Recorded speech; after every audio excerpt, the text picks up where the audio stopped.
지난주에 마트 가신 분들 혹시 이상한 거 못 보셨나요? 라면 코너는 멀쩡한데 쓰레기 봉투 진열대만 텅 빈 거요. 편의점도 그렇고 대형마트도 그렇고 일부 다이소까지. 저 처음엔 진짜 몰랐거든요. 아, 발주가 늦었나 보다 했는데 알고 보니 사재기였습니다. 일주일 새 편의점 판매량 325%, 이마트 287%, 롯데마트 140%, 차 트렁크에 한 박스씩 싣고 간 분들도 계시고 오픈런까지 하신 분도 있으세요. 그런데 여러분, 왜 쓰레기 봉투일까요? 라면도 아니고 생수도 아니고 화장지도 아니고 왜 하필 쓰레기 봉투를 사재기하는 걸까요? 오늘 이 봉투 한 장으로 경제와 심리를 동시에 풀어드리겠습니다. 이런 이야기 남들보다 한 발 앞서 알고 싶으시다면 지식 한방 구독 한방 꾹 눌러주세요. 답부터 드리겠습니다. 올해 초 중동에서 무력 충돌이 다시 격화됐습니다. 이란이 호르무즈 해협 봉쇄를 위협하면서 원유 수송로가 흔들리기 시작했어요. 이 바닷길 하나로 우리나라 석유화학 원료의 절반 이상이 들어옵니다. 그 원료 이름이 나프타예요. 나프타가 뭐냐고요? 비닐, 플라스틱, 봉투 만드는 기본 재료예요. 말하자면 석유화학 제품의 쌀 같은 거죠. 그런데 이 바닷길이 흔들리면서 2달 만에 나프타 가격이 2배가 됐습니다. 2배요. 1월에 20만 원이던 아파트 관리비가 3월에 갑자기 40만 원 고지서로 날아온 격이에요.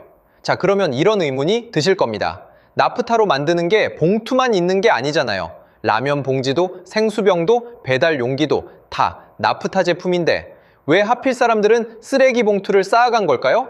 여러분, 여기에 아무도 얘기 안 해주는 비밀이 하나 있거든요. 이 봉투, 사실 우리나라에서만 존재하는 아주 특별한 물건이에요.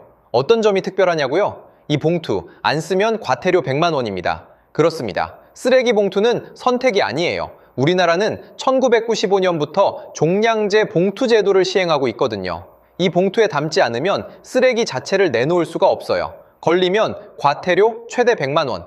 라면이나 생수는 비싸지면 덜 사면 그만이에요. 그런데 봉투는 그게 안 됩니다. 무조건 써야 하거든요. 여러분, 여기서 잠깐 숫자 하나만 보고 가시죠. 우리나라에서 한 해 생산되는 종량제 봉투가 18억 장입니다. 18억 장이요. 국민 한 명당 1년에 봉투를 35장씩 쓰는 셈이에요. 그리고 이 18억 장이 전부 나프타로 만들어집니다. 법으로 반드시 써야 하는 물건인데 그 원료가 막혔다. 가격이 오를 게 눈에 보이는데 유통기한도 없다. 쌓아둬도 손해볼 게 없다. 이 세 가지가 딱 맞아떨어진 순간 사람들이 움직이기 시작한 거예요. 그런데 있잖아요. 저는 여기서 더 궁금한 게 생겼거든요. 이게 정말 영리한 판단이었을까요? 아니면 우리가 알아채지 못한 심리의 함정에 빠진 걸까요? 여러분, 질문 하나 드릴게요. 10만 원을 버는 기쁨이 클까요? 10만 원을 잃는 고통이 클까요? 당연히 같은 거 아니냐고요? 아닙니다. 인간은 같은 금액이라도 잃는 고통을 버는 기쁨보다 2배 더 크게 느낍니다. 노벨 경제학상을 받은 심리학자 데니얼 카너먼이 밝혀낸 거예요. 봉투 얘기로 돌아오면 사람들 머릿속이 딱 이렇게 돌아간 거예요. 봉투 가격이 오를 것 같다. 지금 안 사두면 손해다. 이득을 보려는 게 아니에요. 손해를 피하려는 거죠. 그런데 잠깐, 사실 이 판단 자체는 틀리지 않아요. 20리터 봉투 한 장에 약 500원, 가볍고 유통기한도 없으니까요. 미리 사두는 거, 어떻게 보면 합리적인 준비예요. 근데 여러분, 여기서 진짜 질문은 이겁니다. 이 합리적인 판단을 수십만 명이 동시에 했을 때 무슨 일이 벌어질까요? 오픈런을 하고 차 끌고 마트로 달려가고 트렁크에 한 박스씩 싣고. 개인은 현명했는데 사회 전체로는 어떻게 됐을까요? 그 답이 마트 진열대에 있었어요. 텅 빈 봉투 칸. 그걸 본 순간 어떤 생각이 드세요? 아, 뭔가 문제가 생겼구나. 나도 사야겠다. 말 한마디 없이도 그냥 손이 가거든요. 이걸 심리학에서 사회적 증거 효과라고 해요. 다른 사람들이 어떤 행동을 하면 그게 옳은 행동이라고 믿어버리는 거예요. 빈 진열대는 그 자체로 가장 강력한 광고판이에요. 아무 말 없이도 다들 샀어. 너도 빨리 사라고 외치고 있는 거거든요. 거기에 SNS가 불을 질렀습니다. 우리 동네 편의점 봉투 다 팔렸어요. 사진 한 장이 올라오면 그걸 본 수천 명이 다음 날 아침 마트로 달려가요. 그 사람들이 또 빈 진열대 사진을 찍어 올리고, 뉴스가 보도하면 그 보도가 또 사재기를 부르고, 공포가 공포를 먹고 자라는 구조예요. 실제로 서울 성동구 하나만 봐도요. 평소에 하루 7만 3천 장 나가던 봉투가 사재기가 시작된 단 하루 만에 19만 5천 장으로 뛰었습니다. 3배 가까이요. 하루 만에. 각자의 합리적인 판단이 모여서 결국 진짜 없던 품절을 만들어낸 거예요. 그러니까 진짜 무서운 건 전쟁도 아니고 나프타 가격도 아니에요. 바로 옆 사람의 카트 아니거든요. 그런데 이게 우리나라만의 얘기가 아니에요. 똑같은 시기에 전 세계 다른 나라들도 사재기를 했는데요. 재밌게도 품목이 완전히 달랐어요. 나라마다요. 같은 전쟁입니다. 같은 시기예요. 그런데 일본은 뭘 샀을까요? 화장지입니다. 일본 마트와 생활용품점마다 화장지가 싹 사라졌어요. SNS엔 우리 동네 화장지 다 팔렸다는 글이 쏟아졌고 일본 정부가 직접 나서서 화장지 사재기 하지 마세요. 성명까지 냈을 정도예요. 그런데 일본 화장지 원료가 뭔지 아세요? 국내산 재생지랑 캐나다, 남미 펄프예요. 중동이랑 아무 관계가 없어요. 전혀요. 그러면 도대체 왜 산 걸까요? 1973년으로 거슬러 올라갑니다. 지금으로부터 딱 53년 전이에요. 1차 오일 쇼크가 터지자 일본 정부가 에너지 절약을 촉구하는 담화를 발표했어요. 그 담화 하나에 전국 화장지가 사흘 만에 자취를 감췄습니다. 그런데 여기서 진짜 무서운 이야기를 드릴게요. 지금 화장지를 사재기한 사람들, 그 시절을 살아보지도 않은 세대예요. 그때 태어나지도 않았고 배운 적도 없어요. 그런데 반응은 53년 전과 한치도 다르지 않았습니다. 공포는 이렇게 세대를 건너 유전됩니다.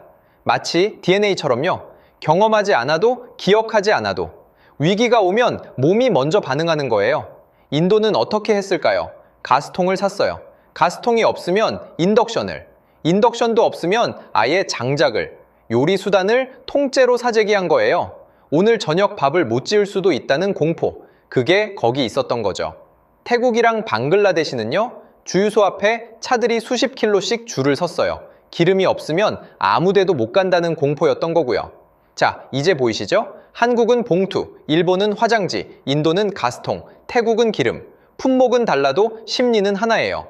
사재기 품목은 그 나라가 가장 두려워하는 것의 엑스레이입니다. 한국은 법으로 묶인 생필품이 끊길까봐, 일본은 53년 전 그날이 되살아나서, 인도는 오늘 저녁 밥 한 끼를 못 지을까봐, 태국은 내일 아침 움직이지 못할까봐. 그런데 더 무서운 게 있어요. 이 사재기들 처음엔 공포에서 시작됐는데 나중엔 없던 위기를 직접 만들어냈거든요. 공포가 현실이 된 거예요. 다른 누가 아니라 우리 손으로요. 여러분, 은행 얘기 하나 해드릴게요. 망할 이유가 없는 멀쩡한 은행인데 어느 날 소문이 돌아요. 저 은행 곧 망한대. 사람들이 너도 나도 돈을 찾으러 가고 줄이 길어지고 그 줄을 본 사람들이 또 달려오고 결국 멀쩡했던 은행이 진짜로 망합니다. 소문이 현실을 만들어낸 거예요. 심리학자 로버트 머튼은 이걸 자기 실현적 예언이라고 불렀어요. 일어나지 않을 일도 모두가 믿고 행동하면 진짜로 일어난다는 거죠. 봉투 사재기가 딱 이 구조였어요. 각자는 합리적이었어요. 그런데 그 합리성이 모인 결과는 달랐습니다. 봉투가 없어질 것 같다. 사재기한다.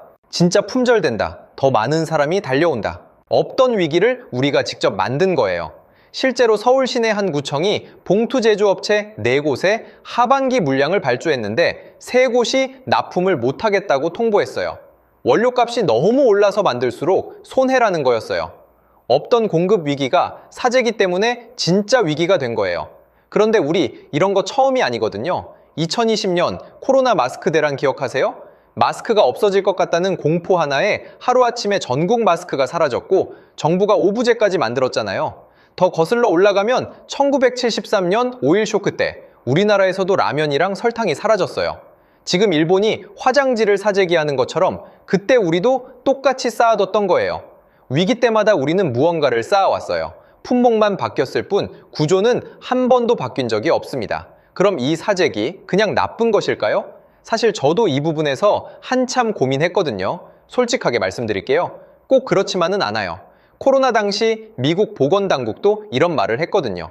집에 오래 머물러야 하는 상황이라면 어느 정도 생필품을 비축해두는 게 맞다고요. 봉투 서너 묶음 사두는 거 사실 합리적인 준비예요. 문제는 그 다음이에요. 봉투 수십 묶음을 쌓아두는 순간 그건 내 준비가 아니라 내 이웃의 봉투를 빼앗는 행위가 됩니다. 그리고 여기서 한 가지 더 알아두시면 좋아요. 종량 재봉투 가격은 일반 공산품이랑 달라요. 지자체 조례로 정해지는 공공요금 성격이라 원재료 가격이 올라도 봉투 가격이 바로 오를 수 없는 구조거든요. 지자체가 승인해야 하니까요. 그러니까 그 몇천 원 아끼겠다고 트렁크 가득 쌓아둔 봉투 어쩌면 가격이 아예 안 오를 수도 있어요. 우리 뇌는 공포 앞에서 이런 걸 계산하지 않았던 거예요. 그냥 손해볼까봐 무서웠을 뿐이고요. 저는 이 봉투 안 장짜리 소동이 사실 우리한테 훨씬 큰 이야기를 하고 있다고 생각해요. 처음으로 돌아가 볼게요. 마트에서 텅 빈 봉투 진열대. 그 빈칸 하나가 이렇게 많은 걸 보여줬어요. 중동 사막의 바닷길 하나가 막히면 내 부엌 싱크대 및 서랍까지 연결된다는 것. 우리 뇌는 작은 손해도 큰일처럼 느낀다는 것. 옆 사람의 카트가 내 손을 움직인다는 것. 그리고 공포는 가만 놔두면 스스로 현실이 된다는 것. 봉투는 그냥 봉투가 아니었어요. 다음 위기가 오면 우리는 또 무언가를 쌓을 거예요. 그 품목이 뭔지는 아직 아무도 몰라요. 근데 그 품목을 보면 우리 사회가 지금 무엇을 가장 두려워하는지가 보입니다. 우리 사회의 불안을 담은 봉투였던 거예요. 오늘 영상 어떠셨나요? 주변에 봉투 잔뜩 사두신 분 계시면 이 영상 슬쩍 보내주세요. 그리고 여러분은 이번에 사재기 하셨나요? 안 하셨나요? 댓글로 솔직하게 남겨주세요. 저도 진짜 궁금하거든요.